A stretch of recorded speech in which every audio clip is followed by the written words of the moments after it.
Kita dah jadi. Kita dah bawa turun gearbox. Tapi leaking lagi. So macam mana? Lancau. Lancau. Tak apalah. Lepas ni kita kena tengok turun balik lah. Turun balik jawabnya dia kerja 2 kali. So stay tune. Tak kena buka balik lah ni. Zero balik lah ni. Minggu ni dapat asyik jog gearbox kan. Dia macam macam tu tau. Jog gearbox. Ni mana?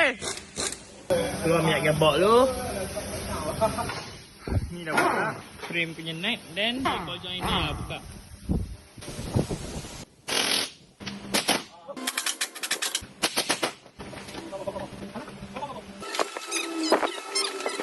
Leaking lagi Tak tahu dia mana. Ke dia atas. Tetapi lubang hidungmu tetap menjadi pujaan.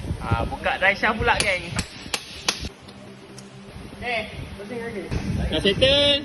Buka lagi tu skru yang kita tinggalkan. Lepas tu kita belah je enjin dengan gearbox ni. So tak dapat tahu lagi apa punca leaking. Punya bangga tadi.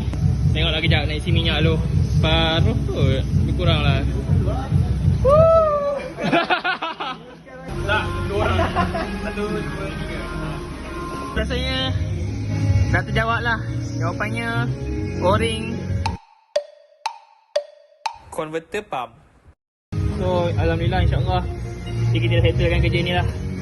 Okay, tak ada video untuk settlekan kerja ni. Kita settlekan je lah. Bye bye.